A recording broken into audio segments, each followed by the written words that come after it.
Low Carb Classics presents Hungarian Goulash.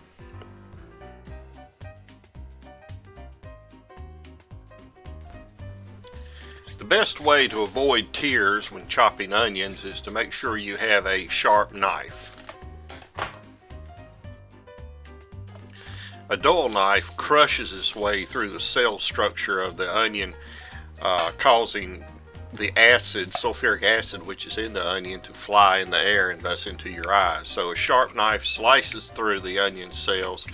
A dull knife crushes its way through an onion.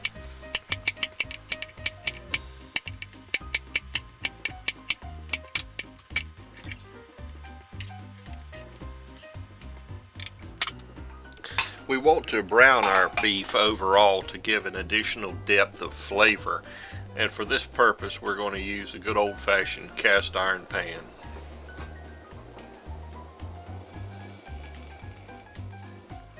Dry the meat off with a cloth towel or paper towel for better results.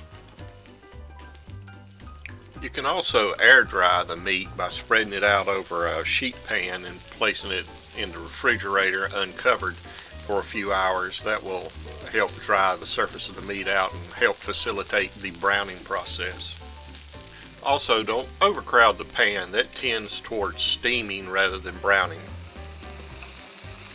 And as always, lightly salt and pepper as you go. Seasoning as you go layers over flavors, and so it produces a better result in the end. I'm using fairly high heat in this part of the process, but keep an eye on the temperature. Don't let it get too hot and begin to burn the brown bits that are collecting in the bottom of the pan.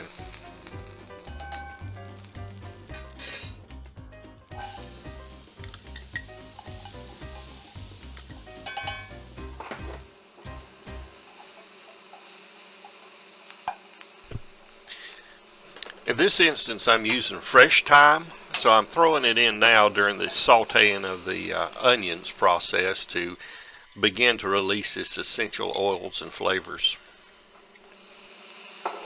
When the onions begin to brown nicely, add the garlic and then cook for about a minute more. Be careful of the garlic, it burns easily and will give off-putting flavors if it does so burn.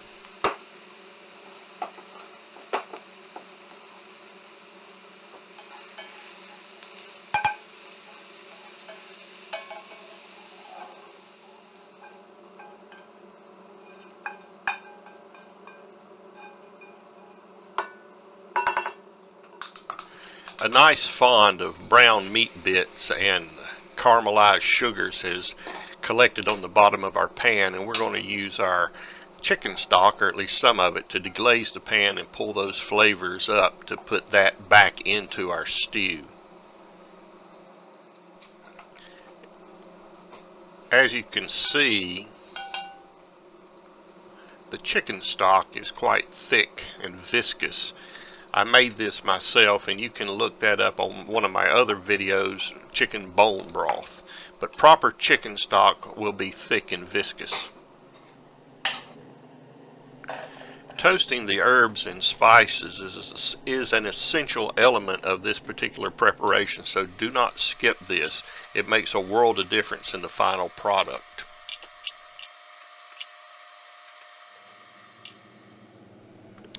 The toasting herbs and spices will give off a nice aroma, and you basically judge how far you go with the toasting by the smell. Of course, you don't want to go too far and burn them. So it might take a little practice. If you are a little iffy, just start with a little bit at first and work your way into it.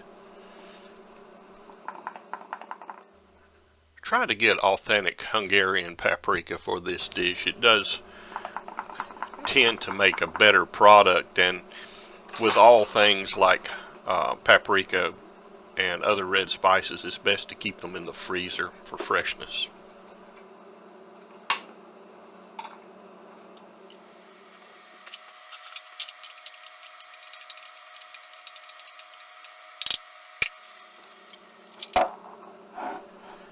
I'm going to be crushing the spices with a mortar and pestle, adding a little salt as a grinding agent.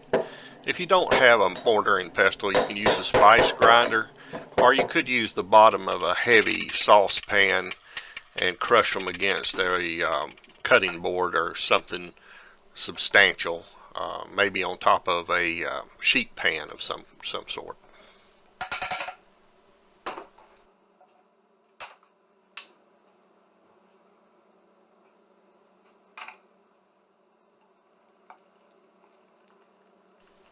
This preparation is technically a braise.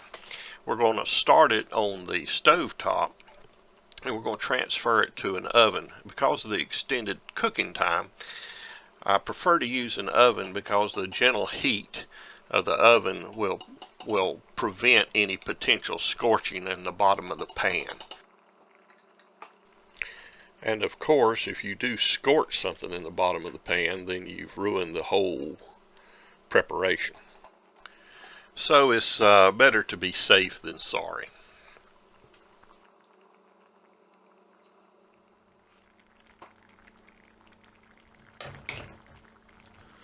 Feel free to adjust the seasonings as you go.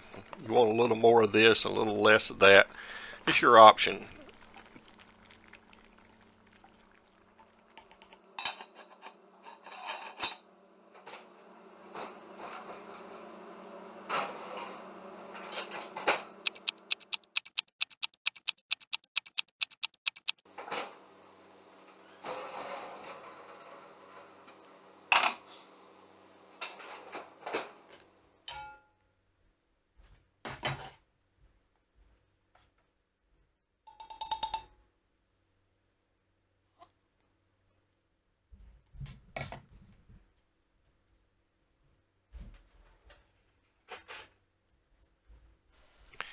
The beef is done when it's fork tender and is not chewy at all, but rather breaks apart nicely. That being the case, we will remove the meat and then begin to finish the sauce. Since this is a low carb dish, we're not going to use any flour as a thickening agent or any starches. We're going to use pure reduction. And so we don't want to overcook the meat. The meat is done the way we like it. So we're removing it from the sauce so that we can heat the sauce up rapidly and reduce it to the correct thickness. As the sauce boils, scum and impurities will come to the surface. Skim that off for a better finished product. Some of that will be excess fat, which will help make the final product less greasy by removing it. With a wooden spoon, we're going to check the sauce for napping. That is, you get a layer of sauce on the back of the spoon, draw your finger through it. If the two sides where you pulled your finger through does not collapse together, then the sauce is said to nap. It's got sufficient viscosity that it holds and it clings without running together. Now the sauce is done. It's beautifully thick.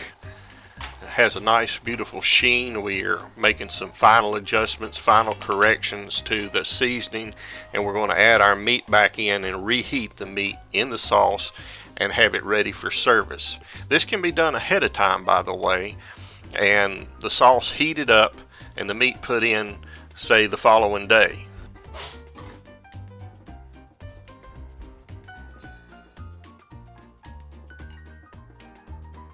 Okay, it's time for the final tasting, and if everything's good, and it is, we're ready to move on to service.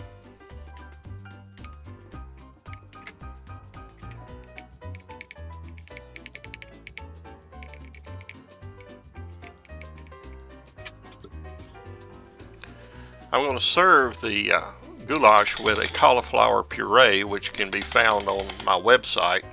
We'll create a little bowl in the center to spoon the goulash into. The goulash is fine by itself, but this really does make a very nice accompaniment to it.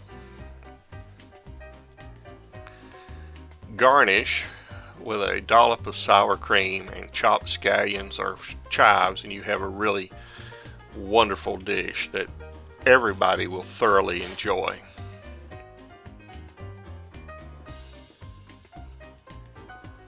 Okay, I hope you've enjoyed this presentation and this recipe.